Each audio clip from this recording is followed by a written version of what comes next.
కామారెడ్డిలో శిశువు విక్రయం కేసులో వైద్య శాఖ అధికారులు చర్యలు తీసుకున్నారు. శిశువును విక్రయించిన సమన్విత హాస్పిటల్ ని సీజ్ చేశారు. ఈ కేసులో ఇప్పటికే పోలీసులు 2 డాక్టర్లతో పాటు మరో 6గురిపై కేసు నమోదు చేశారు.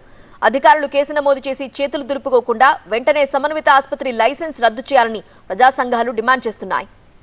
పూర్తి వివరాలు మా టీవీ9 ప్రతినిధి దివాకర్ అందిస్తారు. కామారెడ్డి సమన్విత ఆసుపత్రిలో విచారణ చేపట్టిన పోలీసులు ఎన్నో విషయాలు వెలుగులోకి తీసుకొచ్చారు. ఇప్పటికే కొంతమందిపై కేసులు కూడా నమోదు చేశారు. ప్రస్తుతం మనతో పాటు సిఐ చంద్రశేఖర్ రెడ్డి ఉన్నారు. చెప్పండి సార్, అంటే ఈ విచారణలో ఎలాంటి విషయాలు వెలుగులోకి వచ్చాయి, అసలు ఈ కేసుకు సంబంధించిన పూర్తి వివరాలు ఏంటి? ఈ సమన్విత హాస్పిటల్ దానికి సంబంధించిన డాక్టర్ అయినటువంటి డాక్టర్ ప్రవీణ్ కుమార్, ఆయన గవర్నమెంట్ మెడికల్ ఆఫీసర్ సిహెచ్సి గాంధార్లో చేస్తాడు. వాళ్ళ హాస్పిటల్ అది. వాళ్ళ ఫాదర్ సిద్ధిరాములు. వీళ్ళను ఏప్రిల్ నెలలో 9వ తారీఖు 10వ తారీఖు ఆ 2 రోజులలో ఎవరైతే ఈ చిట్యాల గ్రామానికి చెందిన అమ్మాయి ఉందో, IVF ఒక అధునాతన సంతానోత్పత్తి చికిత్స. అనేక దంపతులకు తల్లిదండ్రులు కావాలనే వారి కలను నెరవేర్చుకోవడానికి సహాయపడుతుంది. ఈ రోజే OSS ఫర్టిలిటీని సందర్శించండి.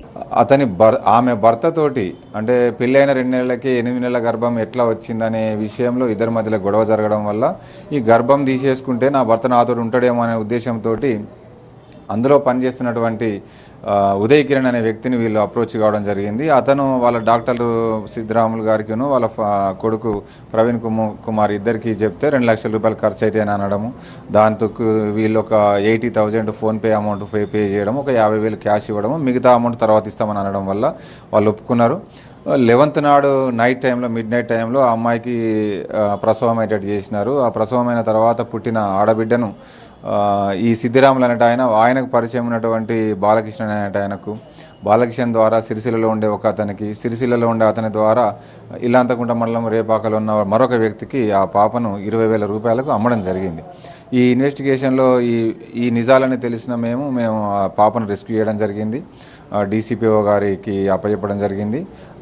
తర్వాత బాధ్యులైనటువంటి హాస్పిటల్ పనిచేసినటువంటి డాక్టర్ ప్రవీణ్ కుమార్, సిద్ధిరాములు, ఉదయ్ కిరణ్, బాలరాజ్ అని అందులో పనిచేసేటువంటి వాచ్మెన్, తర్వాత ఈ అమ్మాయి ప్రసవించిన చిన్న పాప వాళ్ళ తల్లి అయినట్టు లావణ్య, ఎందుకంటే ఆమె అమ్మడం అనేది తప్పు కాబట్టి, ఆ బిడ్డను వదిలించుకోవడం అనేది తప్పు కాబట్టి ఆమె మీద, తర్వాత కొన్న వాళ్ళ మీద మనం కేసు చేసి గౌరవ న్యాయస్థానం ముందర వాళ్ళని ప్రొడ్యూస్ చేయడం జరిగింది. అందరిపైన కేసులు నమోదు చేశారని చెప్తున్నారు పోలీసులు. ప్రస్తుతానికైతే పాప శిశు సంరక్షణ అధికారుల సంక్షేమ హాస్టల్లో సంరక్షణ కేంద్రంలో ఉన్నది. మొత్తం మీద రానున్న రోజుల్లో ఇంకైనా లోతుగా విచారణ జరిపిస్తాము. అక్కడ ఉన్నటువంటి డైరెక్టర్పై కూడా వస్తున్నటువంటి ఫిర్యాదులపై లోతైన విచారణ చేస్తామని చెప్పి సీఏ చెప్తున్నారు. కెమెరా పర్సన్ అరవింద్తో దివాకర్, టీవీ9 కామారెడ్డి.